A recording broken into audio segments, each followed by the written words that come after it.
Un paysage typiquement anglais. Les Cornouailles, à la pointe sud-ouest de l'Angleterre, célèbres pour des plages parfois ensoleillées et des maisons de vacances hors de prix. Mais à quelques kilomètres dans les terres, la réalité est tout autre. C'est une des régions les plus pauvres du Royaume-Uni. Steve a emménagé ici pour fonder une famille, mais 9 ans plus tard, il n'a pas trouvé de travail et élève son enfant seul avec de maigres allocations. Depuis que les conservateurs, enfin le gouvernement de coalition est au pouvoir, les choses ont empiré.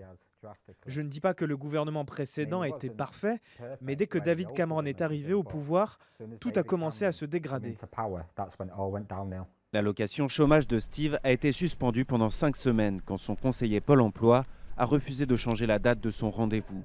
C'est là que Steve a dû se tourner vers une des nombreuses banques alimentaires du pays, toutes financées sur des fonds privés.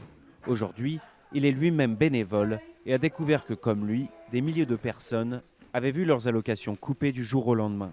On ne peut pas survivre comme ça. Il faut payer le loyer, le gaz, l'électricité et le chauffage central. On n'a pas d'autre choix que de venir ici et de demander de l'aide.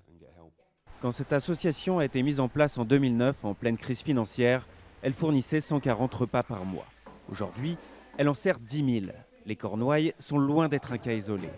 Selon la Fédération des banques alimentaires britanniques, le nombre de personnes dépendant de l'aide alimentaire a augmenté de plus de 200% en 2 ans seulement.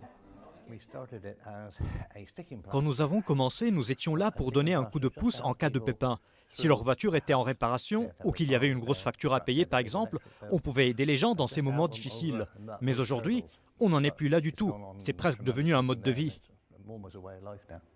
Les mines des Cornouailles ont fermé à la fin des années 80. Depuis, la plupart des emplois qui restent sont saisonniers ou en dessous du salaire minimum. Ici, le salaire moyen est 5 fois plus bas qu'à Londres. Il y a quelques années, il y a eu une crise financière et je comprends très bien qu'il faille régler ce problème. Mais je crois qu'aujourd'hui, beaucoup de gens ont le sentiment qu'aucun parti politique ne propose quoi que ce soit pour régler le problème de l'inégalité. Et il me semble qu'il suffit de regarder les chiffres pour voir qu'il a empiré au cours des dernières années. Le 7 mai, les Britanniques voteront pour élire leur prochain Premier ministre. Les travaillistes promettent de réduire les inégalités, les conservateurs tentent de surfer sur leurs bons résultats économiques. Mais ici, l'avenir reste sombre pour beaucoup.